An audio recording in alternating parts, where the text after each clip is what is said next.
Thank you very much, Mr Acting Deputy President. I too rise today to speak on the Treasury Law Amendment Enterprise Tax Plan Bill 2017, and I do so with great pleasure and also recognising that this is one of the most important pieces of legislation to actually come before this chamber in many years, and one that is actually vitally important for the future prosperity of our nation. I've just been sitting there listening to Senator Rice, and I almost could not believe what I was hearing. And in fact, if any Year 7 economics and business student actually read the transcript of Senator Rice's contribution this morning, or tried to apply her version of economics to their own Year 7 economics exams, they would fail dismally. Now, we heard and we hear constantly from those opposite now about trickle-down economics. We hear about the big end of town, but that is all—it's all rhetoric. And what we also just heard from the previous contribution is all about the desire for infrastructure expenditure on roads and other large projects. We too believe in infrastructure spending, but what any Year 7 economics student knows is that there is no such thing as government money. Now, what we heard is a long list of where we should be spending money, but of course from the Greens there was absolutely nothing about where that money is going to come from. They are completely divorced from reality.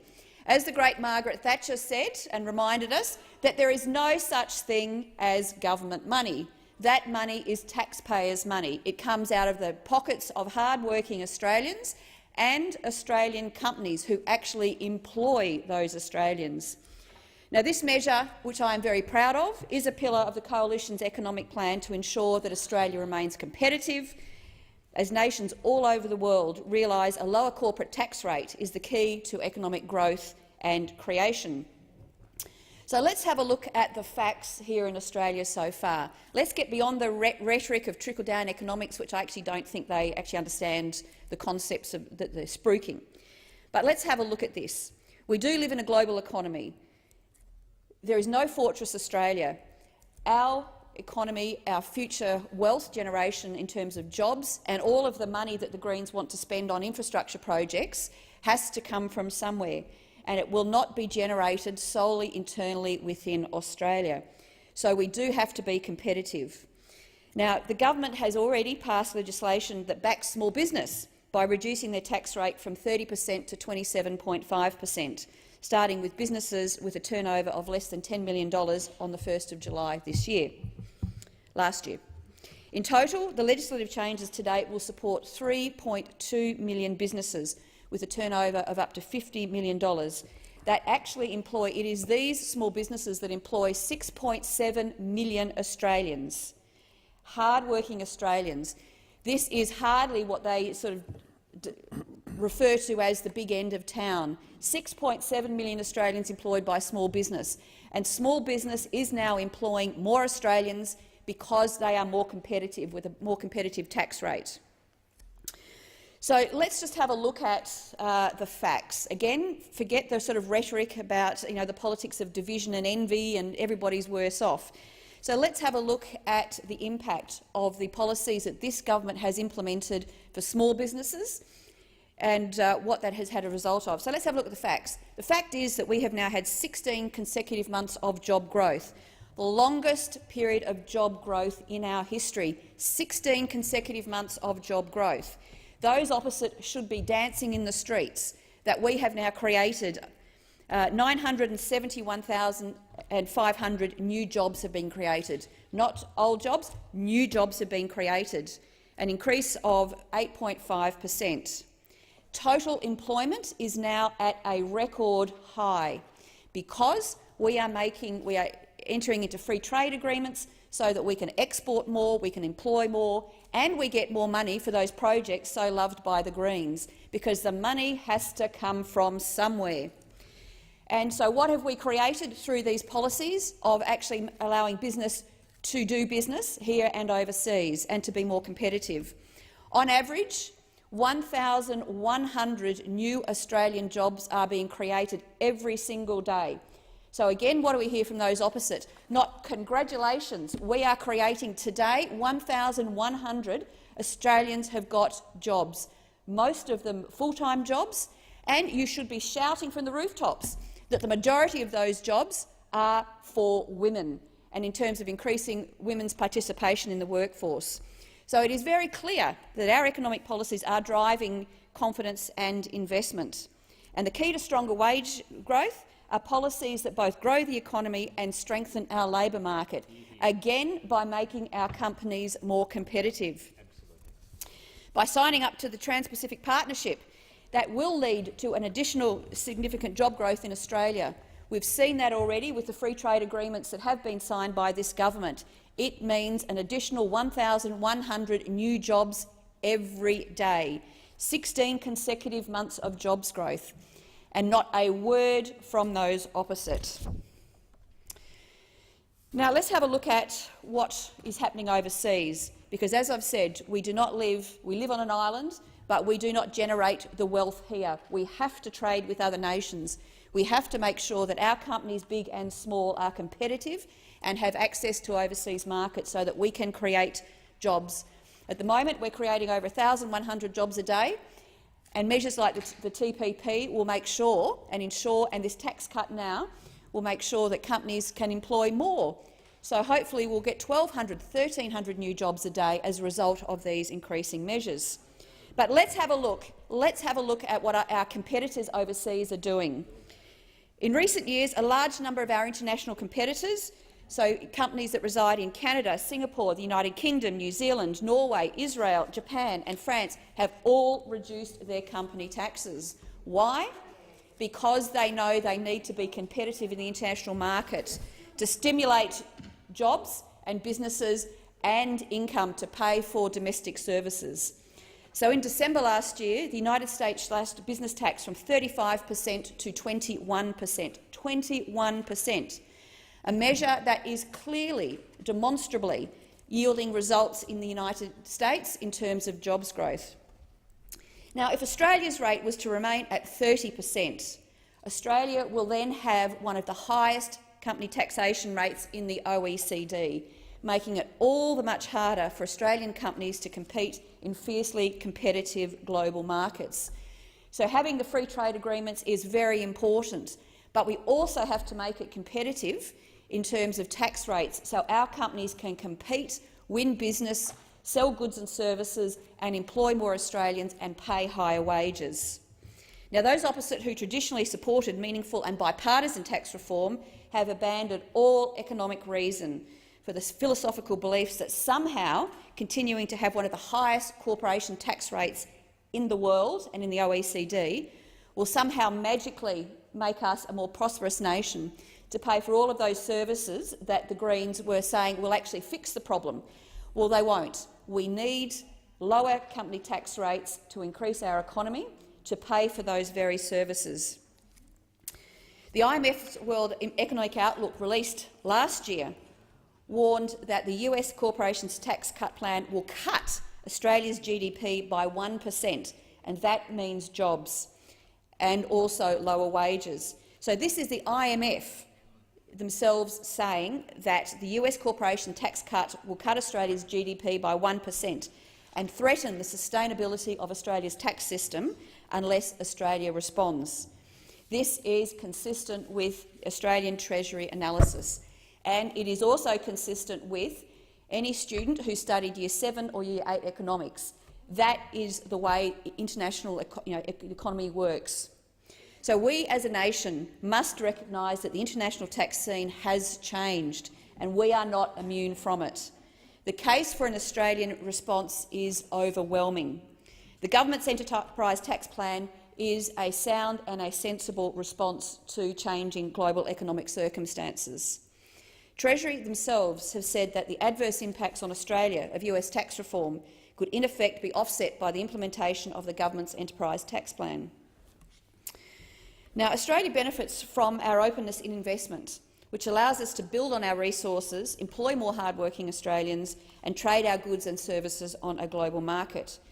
But again, I remind those in this chamber that as the mobility of global capital increases, Australia's high corporate tax rate can and will deter this investment. Why would large global companies come to Australia if we are not competitive in terms of our taxation? Ultimately, this again will lead to lower wages and less money for infrastructure and social investment spending. So let's have a look at the hypocrisy of those opposite. And I know many of those opposite did Year 7 and Year 8 economics, and in fact, for many years those opposite were supportive of lower company tax rates because they know the implications for our economy if we don't keep up with those we trade and engage with. So let's have a look at what former Prime Minister Julia Gillard said in the other place. And she said this: if you are against cutting company tax, you are against economic growth. If you are against economic growth, then you are against jobs. So this is not those of us on this side saying that. This is the Labor Party acknowledging basic economics. The ALP. Prime Minister Gillard. And so what has Mr Shorten said on this? Mr Shorten, who has a long history of backflipping on almost, in fact, probably every important national issue. So what did Bill Shorten say not so long ago on this very issue? He said exactly the same thing as Julia Gillard.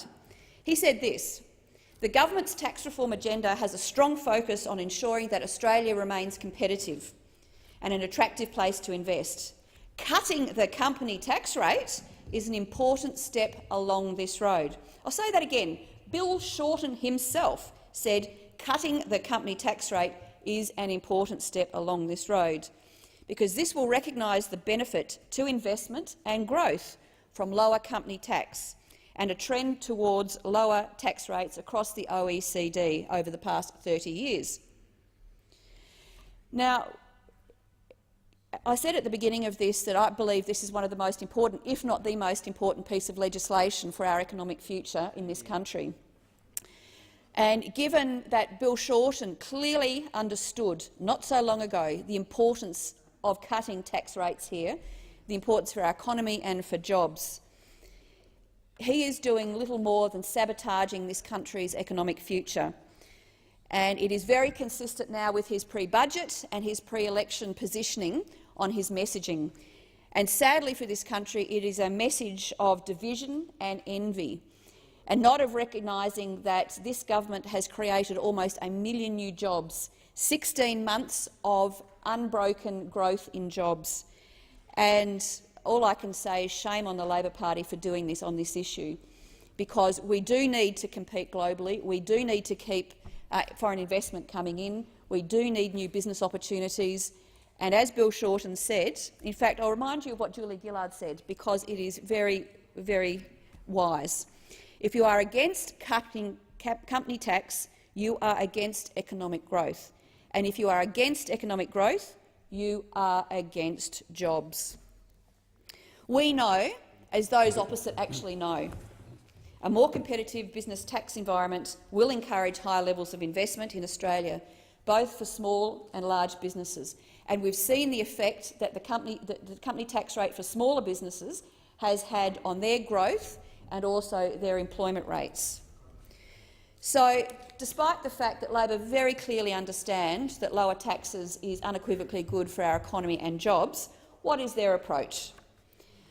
Labor oppose the enterprise tax plan and a reduction in company tax rates because it actually has said it wants higher taxes, it wants reduced investment, fewer jobs and lower wages. Shame on them. Bill Shorten is reported to have told business leaders to expect nothing from a Shorten Labor government. Now, they might demonise big business, as they keep referring and sneering at it, but it is small and big businesses who employ Australians. Governments do not generate money and they do not generate jobs. The private sector does. Bill Shorten and Labor have such little respect for small business that they refuse to tell them about their secret plan to reverse the already legislated tax cuts for small to medium-sized businesses. These are the millions of mum and dad businesses across this country who work their guts out to set up their businesses, to keep their business going and to employ fellow Australians.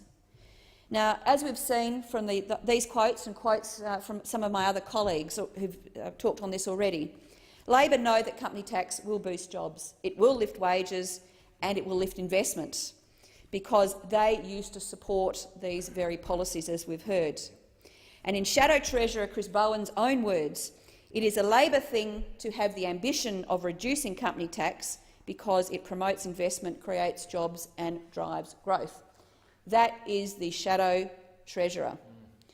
Again, like so many others, and Bill Shorten, saying one thing, clearly having the ability to pass Year 7 and Year 8 economics, but then when they want to position themselves pre-budget and pre-election with their policies of division and envy, then they will jettison the economic future of this country.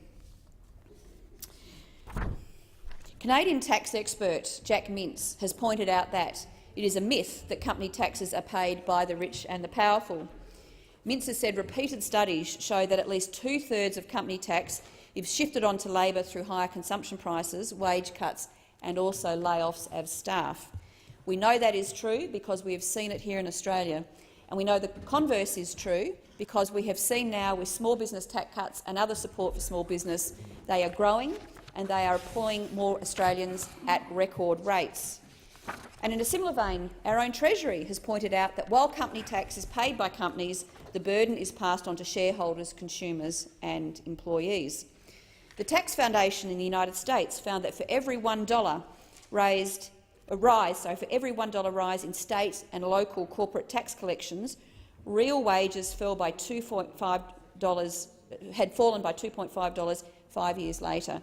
So for every $1 rise in state and local company taxes, real wages fell by $2.5 over 5 years. But they've also, unsurprisingly, found that the reverse is true. Wages have actually risen in the United States by $2.50 for every $1 reduction in state and local corporation taxes. The simple and undeniable fact is that higher corporate taxes end up hurting workers the most. The longer-term benefits of a lower corporate tax rate accrue to workers and to households through permanently higher after-tax real wages and consumption. And in the Financial Review earlier this year, Richard Holden observed that a recent empirical study by 3 German economists published in the flagship American Economic Review contained an ingenious way to get at the causal effect of company tax rates on wages. And they utilised the fact that in Germany the company tax rate is determined in part by the federal government and in part by local government. This gave rise to a staggering 18,000 tax changes in 10,000 municipalities over a 10-year period. But what they found at the end of this analysis is that, on average, workers bear 51% of the total company tax burden. So they clearly showed through very detailed analysis what they found in America, that the higher the company tax, the greater the burden on workers than anybody else. They also found that higher company taxes reduce wages for the low-skilled, for women and younger workers disproportionately. So the Turnbull government wants to give all hard-working Australians the opportunity to earn more and to be rewarded for their efforts. The Enterprise Tax Plan is a critical step in our economic transition.